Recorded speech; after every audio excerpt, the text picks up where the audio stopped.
Hello badminton fans and welcome to this Mizuno Technix 1.2 Badminton Racket review, and this is racket number 649. Okay, so if you've seen any of the Mizuno videos so far, you will know that in actual fact you'll know historically that getting hold of a Mizuno racket in UK or Europe has been really tricky. We're going to be stocking these at our racket sale site www.badminton-racket-review.com.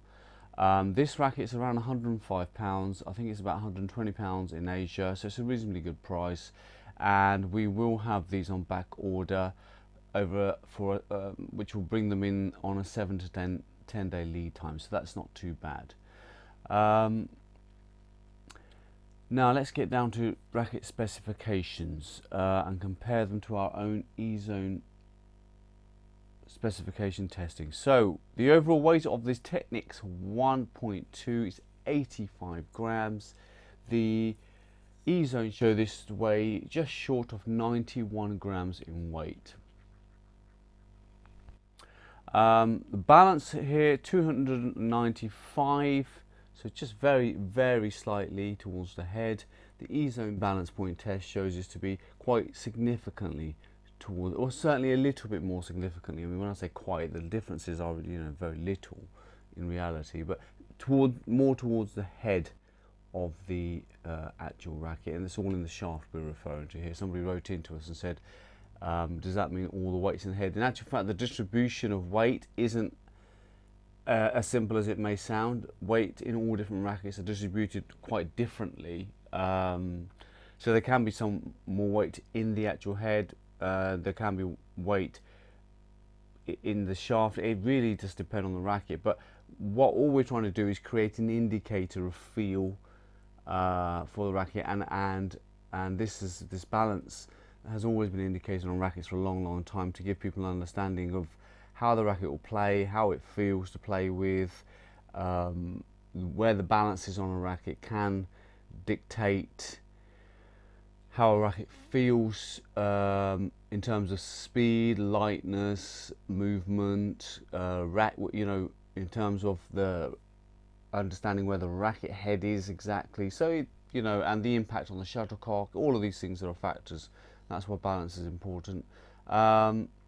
Flex on the shaft here is medium flex. The E-Zone testing shows it to be a medium flex racket. Other information on this racket: maximum string tension 30 pounds. It's a reasonable amount. It has an extra slim shaft, and it is slightly thinner than the other Mizuno JPX rackets we've been testing. G5 grip, just trying to see hot melt tech. Yeah, don't really have actual, I think it's a carbon graphite combination in the actual manufacturing process, but don't have that written here anywhere. Okay, so moving on to the design of the racket. All of the Mizuno rackets are finished really well, very professionally finished. I don't think their design team is the most inspired in the world. I think Kawasaki still have the best design in terms of rackets and the most intricate finishing. Goosen, Mizuno, Victor, Leaning even, all have really high quality, neat, professional finishes. But Mizuno don't particularly have inspiring design colours. This is not bad. It's got a bright sort of green on a black matte background, but some people don't really care. Some people are obsessed with how the racket looks. Everyone's individual. Take a look at this close-up video and see, close-up images, and see what you think for yourself.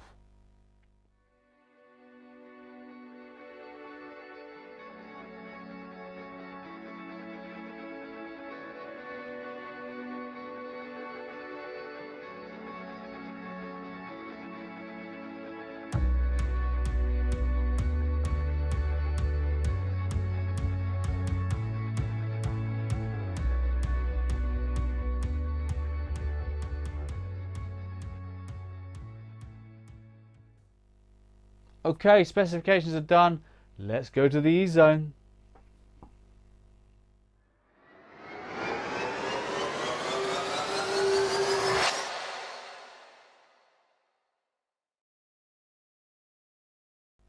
Okay, so before we start our E-zone testing, what do you need to know about how we test our rackets? Well, first of all, we use the same shuttles, the Yonex AS30s on all tests.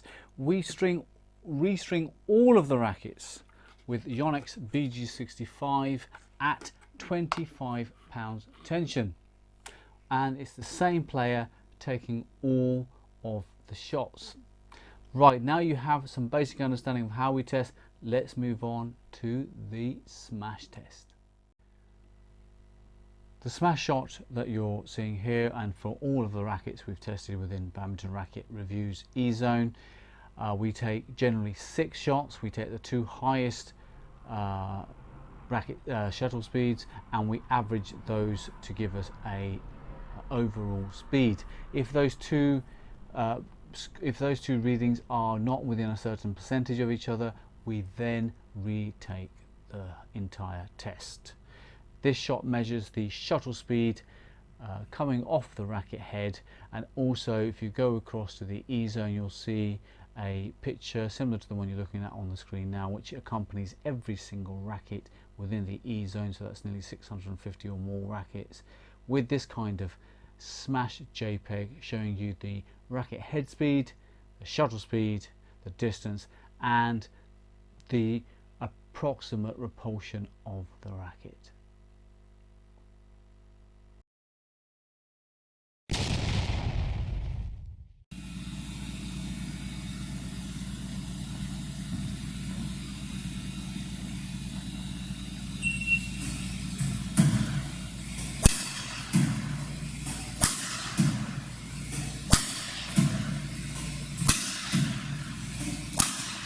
Okay, now we're going to do an E-zone maneuver test. The maneuver shots was designed to tell us about the racket's acceleration abilities, its ability to shift from one direction to the other or shift quickly from nothing to full speed.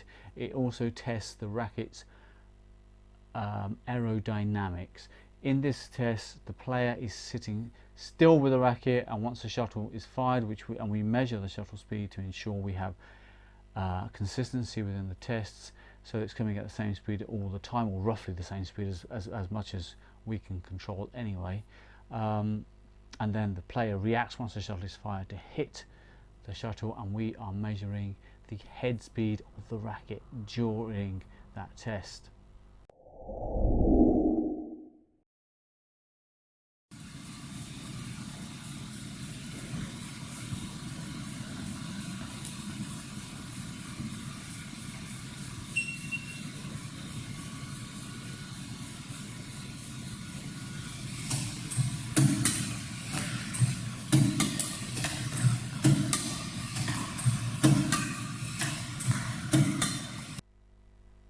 Okay, so they're done. Now it's E-zone control test time.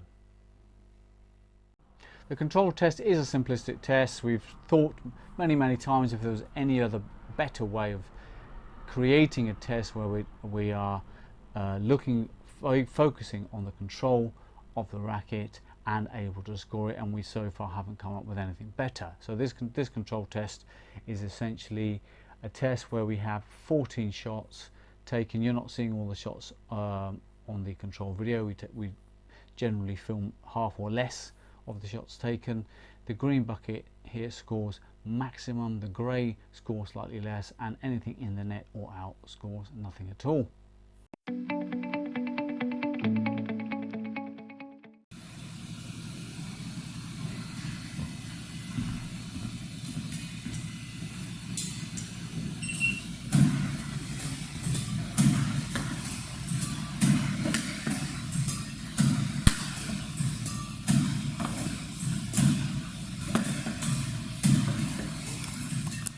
Right, so we have tested the specifications, we have done the court testing. What do we make of this Technix 1.2? Well, actually, it's It's not a bad racket and it's not a great racket. It's just okay. It's can deliver a reasonable smash. Just looking at my E-zone page on it here. Similarly though to the leaning rackets, we have come to notice that the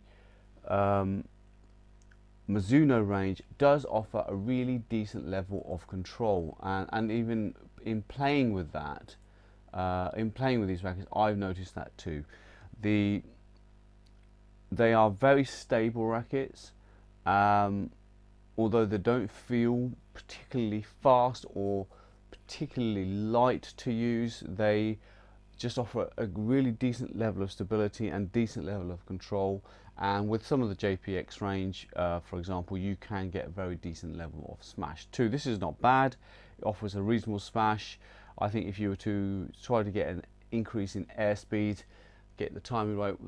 The other thing actually, it just occurred to me was as I started talking about timing, one of the things I have noticed with these JPX, sorry, the Mizuno rackets, so we've done mainly JPX, so I keep referring back to JPX. This is the only Technix racket we did. The JPX rackets was the sweet spot, and probably it's the only time in all of the rackets we did where I did notice a significant difference in racket performance, or certainly perception of performance, after spending more time with the racket. Got better, and therefore I do feel that the understanding where the sweet spot is on the racket is important.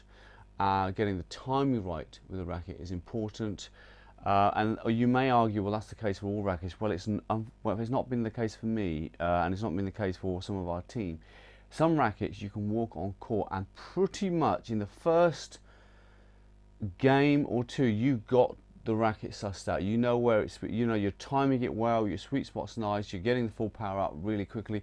With these, I think they will grow on you, and as time goes on, you'll learn to love them, and that's where my hesitation has been with how I recommend buy or don't buy. However, with this racket, it simply does not do. So it can deliver a decent smash. It can, and it can deliver decent control. But I don't think those two things in isolation are enough. I think the overhead shots take too much effort. I don't think it has enough of the speed for drive and defense that is required in doubles, and I don't think it has the clearing, the ease of clearing that's required in singles. Now, if you bought this racket, you probably think, don't know what the guy's talking about, perfectly fine. But obviously, I'm comparing it to the 48 other rackets, 7 rackets even, we've just tested in line and next to this, and I can tell you, comparatively, racket to racket, other rackets just do clear a lot easier, other rackets do defend better, other rackets do drive better. So, and there's pretty much the entire leaning range we've just tested. That is, well, not a range, but it's like 8-9 rackets, 6-7 rackets from Mizuno. All of them have great control. So, it's nice the fact that it has good control, but you see what I'm saying? There's so many other rackets available at the £105 mark or thereabouts, that it's actually very difficult for me to say that this racket is accomplished, well balanced, and does loads of things really well. It just is a nice racket, but simply is outgunned by the competition on the market. So I would say, even if you're a Mizuno fan, go and try the 8.3, 8.1 Pro, I think 8.1, 8.3, the limited edition, slightly heavier feel to that racket though, but not bad. 8.5 even grew on me over time. This didn't, I didn't grow any passion for this Technix 1.2 even after a little bit of time of trying it. So, and then there's the King K9, really decent racket. The Honor S6, not so fast but super powerful. There's the Goose and Gravitas, the Inferno Plus. All of these rackets are pretty good, and the Gravitas particularly good. Then there's obviously the Leanings. Then there's the Onyx Nano Flares 270, 370. And I've done this again on loads of videos. There's just too much out there, and that's why I can't say yes. I have to say no, because there's too much competition, even from Mizuno JPX range themselves. So I would say avoid this racket and head over to the JPX ranges instead if you're looking for Mizuno. Mizuno, I'm telling you now, are hardcore, decent rackets. Do not think because they're not Yonex, Leaning and Victor. We've got a real issue with this around the world where people are manufacturer obsessed, whereas you need to be racket obsessed, you need to be performance obsessed. Of course quality matters, of course design matters, of course finishing matters, of course all of that matters, but all of these manufacturers offer all of that. So, you know, including Kawasaki, in fairness, including Goosen, you know, all high quality manufacturers. And we haven't even dropped down the range in terms of price to Abrosja or Apex, which are absolutely lethally able and capable rackets.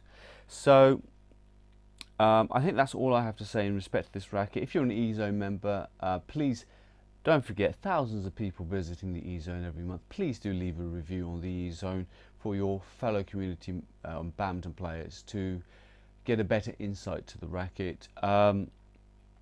If you don't know what the E-Zone is, then there will be a video following this video shortly, a video tour of the E-Zone telling you what it's all about.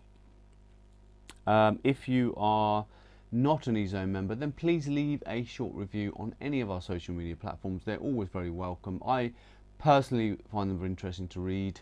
The team always go on and have a quick read and see what people have got to say. You know, it's just interesting. I mean, you cannot expect everybody, with everyone's different strategies and everyone's different strengths, you know, arm strengths, shoulder strengths. Some people have a huge swing, some people are so fast, some people are so good at deception, some people are so good at defense, and so on and so forth. Everyone is different. People will experience rackets differently, that's a fact. And it's going to be impossible for us to be able to do even though we're doing everything so level with all rackets, it's still going to be people out there who are going to experience the racket differently to how we've experienced or you've experienced it. And that's how life is in general, I think. So do leave reviews, do help other players out, give them your perspective on rackets so they understand so they get different viewpoints. And you know, don't be shy, don't think that like the forums you're going to get gunned down by people who, you know, that I've just noticed that people just want to gun other people down. No, that's not going to happen. People are allowed to say what they want to say on this channel, and if someone starts to become rude for any unnecessary reason, then we'll just block them off the channel. So we're not looking for any kind of nonsense. We're looking for real, decent players who want to offer valuable feedback to the badminton community and help people in making decent racket choices. Outside of that, all of you out there, the thousands and thousands of people who have messaged and who are supporting us, who are helping us to improve, who are telling us what they think we need to consider, absolutely awesome. Really appreciated. Do keep the likes up, do keep sharing the videos, keep up the great support. There's so much more to come from the Badminton Racket Review E-Zone, so many changes that we're going to be making hopefully this year to make improvements to the service. So stay tuned. Thank you for your support so far. We're going to keep going, but we can only keep going with your support. I'm done for today. We'll see you on the next video.